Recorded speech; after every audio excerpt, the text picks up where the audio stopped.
본문 말씀은 앞서 어제 나눴던 18장 말씀에 기록된 이 바벨론의 멸망에 대한 응답으로 이제 하늘에서는 기쁨의 찬양이 울려 퍼지고 있는 것을 볼 수 있습니다. 무엇을 이야기하고 있는가 하면 심판 이후에 이 하나님의 백성에게는 기쁨이 울려 퍼지고 찬양이 울려 퍼진다라는 것입니다. 오늘 본문에서 특별히 하나님의 백성이 찬양을 하는 그 이유를 크게 세 가지로 찾을 수가 있는데요. 먼저 이 찬양의 첫 번째 핵심 주제는 하나님의 심판의 정당성입니다. 2절 말씀에 보시면 하나님의 심판은 참되고 의롭다라고 기록되어 있습니다. 그래서 음행으로 땅을 더럽게 한 큰 음녀를 심판하고 있는 것이죠.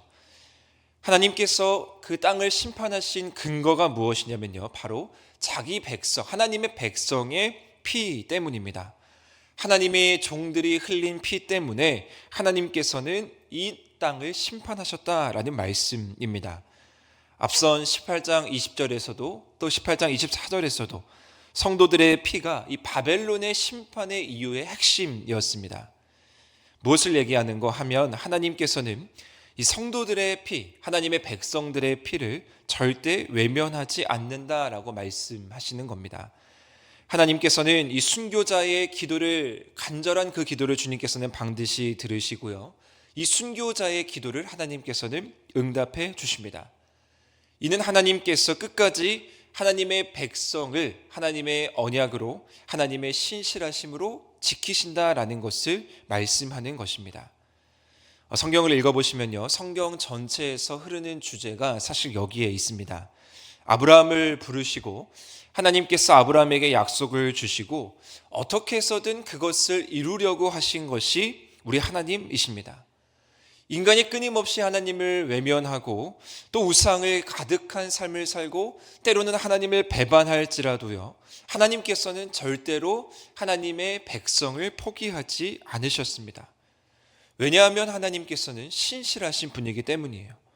그래서 예수 그리스도를 이 땅에 보내주셨고 십자가 사건으로 그분의 의로움을, 그분의 신실하심을 만국에 선포하신 것입니다. 누구든지 이 사실 앞에서는 예외가 없게 되는 것이죠. 하나님을 따르는 자는 의의 길에 서는 것이고 하나님을 따르지 않는 자는 멸망의 길에 서는 것입니다. 따라서 우리의 찬양의 근거도 변함없이 신실하신 하나님이 되는 겁니다. 이것은 우리의 상황과 우리의 환경과 우리의 어떠함으로 고려되는 것이 아니라 그저 그분의 신실하심 앞에, 어제나 오늘이나 영원히 변함없는 그분 앞에 우리도 날마다 찬양으로 나아가는 것이 마땅합니다 라고 오늘 본문은 이야기하고 있습니다. 그리고 두 번째 찬양의 근거는요, 하나님의 통치입니다. 6절 말씀에 보시면 할렐루야 주 우리 하나님 곧 전능하신 이가 통치하시도다 라고 이야기하고 있습니다. 하나님의 통치는 예수님께서 이 땅 가운데 탄생하심으로 말미암아 때가 참에 하나님의 나라가 가까이 왔으니 회개하고 복음을 믿으라 라고 말씀하신 그 말씀에서 시작이 되었습니다. 자, 그런데 이 말씀이 모든 만국 사람들의, 모든 사람들에게는 다 적용된 것이 아닙니다. 왜냐하면 하나님께서는 일정한 기한을 두고 정해진 기한 안에 악의 세력이 활동하도록 허용하셨기 때문입니다.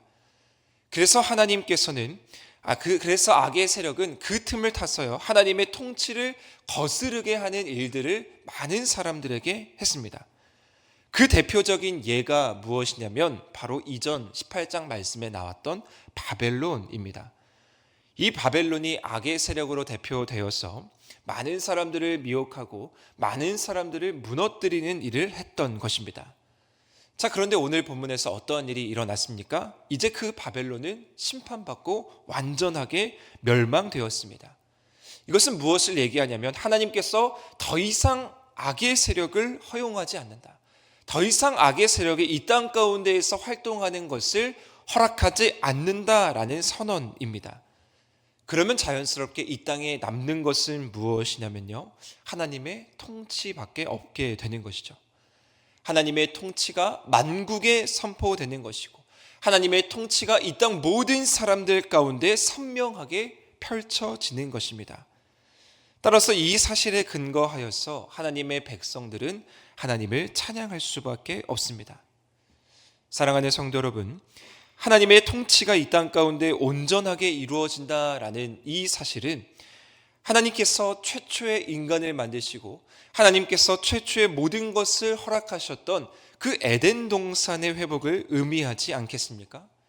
모든 것을 다 제쳐두고 이 땅에서 수고하지 않아도 살아갈 수 있는, 그저 하나님의 통치 안에서 기쁨을 누리고 그저 행복하고 그저 그분과 함께하는 그 삶, 그 속에서 우리는 이제 살아가는 것입니다. 자, 그럼 거기서 우리가 할 수 있는 일은 무엇이겠습니까? 그저 하나님을 찬양하고 하나님을 경배하고 하나님을 알아가고 하나님의 놀라우신 그 영광을 찬양하는 일을 우리가 앞장서면 되는 것이죠. 오늘 바벨론의 멸망의 순간이 바로 하나님의 그 놀라운 완전한 통치의 순간임을 보게 되는 것입니다.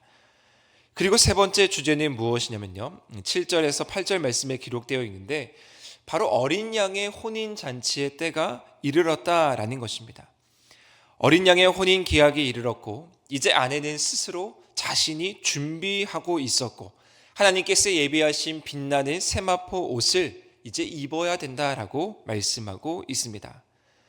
바벨론의 멸망이 자연스럽게 어린 양의 혼인 잔치와 이어지고 있는데 이것은 어린 양의 혼인 잔치가 어떠한 의미를 가지는지를 살펴봐야 합니다. 어린 양의 혼인 잔치의 주체는 어린 양, 즉 예수 그리스도이십니다. 그렇다면 여기서 등장하는 신부는 누구냐면요, 바로 성도, 교회입니다. 7절에서 그의 아내가 자신을 준비하였다라고 되어 있는데요, 스스로 준비했다라는 것이 오늘 말씀의 포인트입니다. 요한계시록 말씀을 쭉 보셨는데 교회가 자신을 스스로 단장하고 그 신부가 스스로 자신을 준비했다라는 것이 어떠한 의미겠습니까? 용에게, 짐승에게 절하지 않고 순교적인 마음을 붙들고 말씀을 먹고 두 증인으로 바로 서려고 노력하는 것, 그것이 바로 스스로 잘 단장되어지고 스스로 잘 준비한 모습입니다. 이러한 하나님의 말씀에 순종하고 이러한 하나님의 요구에 충실하게 따르는 것이 바로 잘 단장되어지는 모습이죠. 이렇게 스스로 잘 준비되어져야지만 우리는 하나님께서 예비하신 세마포 옷을 입을 수 있게 되는 것입니다. 우리 하나님께서는요, 이렇게 잘 단장된 신부에게 또 성도의 의로운 행위를 의미하는 이 정결한 세마포 옷을 입히셨습니다. 우리가 잘 준비되어질 때요, 우리가 하나님 앞에서 거룩하고 정결하고 순종할 때에 우리는 이 영광을 누릴 수 있게 되는 것입니다. 어린 양의 신부로서 혼인을 위해 단장한 교회가 어린 양과 혼인하는 그 순간이 왔다라는 것은 어떠한 의미를 가지고 있냐면요, 이제 완전한 연합을 이루었다라는 것을 의미합니다.